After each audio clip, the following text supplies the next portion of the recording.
Vadodara city bus સેવામાં નવા અધ્યાયની શરૂઆત થઈ। શહેરના રસ્તાઓ પર ટૂંક સમયમાં દોડશે ઈ બસ। 7 જેટલી પીએમ ઇલેક્ટ્રિક બસ વડોદરા પહોંચી। પ્રથમ તબક્કામાં 42 ઈ બસ વડોદરાને મળશે। 6 મહિનામાં 250 ઈ બસ શરૂ થાય તેવું આયોજન કરાયું છે। સીસીટીવી સહિતની સુવિધાઓથી સજ્જ છે ઇલેક્ટ્રિક બસ। 4 ઝોનમાં 4 નવા ઈ ચાર્જિંગ સ્ટેશન બનાવવામાં આવશે। It's a phase of about 6 months. First phase માં 40 buses છે, પછી સેકન્ડ ફેઝમાં once this gets rolling મહિનાવાર અમે માંગણી કરી છે, એટલે 3 થી 4 મહિનાની અંદર બાકી ફેઝસનું બસીસ અમને મળી જશે। આશા રાખીએ કે 6 મહિનાની અંદર આ 250 બસીસ એકદમ સિટીમાં લોન્ચ કરીને આખા વડોદરા શહેર માટે અમે વાપરી શકાય એવા પણ ઓલમોસ્ટ 6 મંથ્સમાં ચાર્જિંગ સ્ટેશન રેડી થઈ જશે। એટલે 250 બસીસનું 4 ઝોનમાંથી ચાર્જિંગ સ્ટેશન્સ અને 4 બસ સ્ટેશન્સ પણ બસ ડિપોઝ પણ રેડી કરી રહ્યા છે।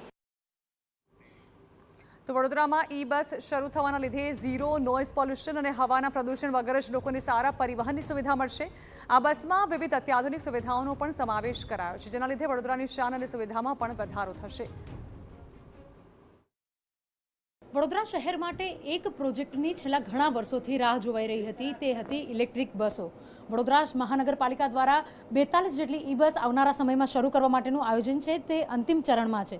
હાલ આ બસો વડોદરાના જે ઈ બસ સ્ટેશન છે ત્યાં આગળ આવી પહોંચી છે। વિશિષ્ટ સુવિધાઓથી ભરપૂર આ જે બસ છે કે જેમાં વડોદરાના લોકોને ઝીરો નોઇઝ પોલ્યુશન, તેની સાથે સાથે કોઈપણ પ્રકારના અવાજ વગર ચાલતી અને સંપૂર્ણ રીતે ઇલેક્ટ્રિકથી ચાલતી આ બસ છે।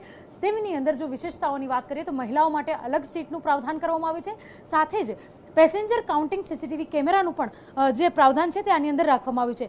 આ ઉપરાંત ઘણી વખત જે દિવ્યાંગ લોકો હોય છે તેઓ બસમાં ચડતી વખતે અનેક મુશ્કેલીઓનો સામનો કરતા હોય છે, તેવાની વચ્ચે દિવ્યાંગ જે પેસેન્જર છે, યાત્રી છે, તે પોતાના સ્થળ પર પહોંચી શકે તે માટે હાઇડ્રોલિક વ્હીલચેર તેની અંદરથી પહોંચાડી શકે તે પ્રકારનું આયોજન કરવામાં આવ્યું છે અને વ્હીલચેરને કોઈ પણ પ્રકારની તકલીફ ના પડે તેના માટે અલગથી જગ્યા પણ જે ઈ બસ છે તેની અંદર ફાળવવામાં આવી છે। આ બસની અંદર ટોટલ ડ્રાઈવર સહિત 27 લોકો મુસાફરી કરી શકશે અને તેની સાથે સાથે જે રીતે કેમેરા છે, સીસીટીવી કેમેરા, કારણ કે આજના સમયમાં ખૂબ જ જરૂરી બની ગયા છે કે જેના થકી ડ્રાઈવરની તમામ પ્રવૃત્તિઓ સાથે સાથે અંદર બેસેલા પેસેન્જર્સ અને ત્યારબાદ ડેશ કેમ પણ ઉપલબ્ધ રાખવામાં આવ્યો છે। આવનારા દિવસોમાં જે ઈ બસ છે તે વડોદરા શહેરના રાજમાર્ગો પર દોડતી જોવા મળશે કે જે છેલ્લા 5 વર્ષથી વડોદરાના લોકો રાહ જોઈ રહ્યા હતા। કેમેરા પર્સન રોહિત ગોયલ સાથે અંજલિ ઓઝા, TV9 વડોદરા।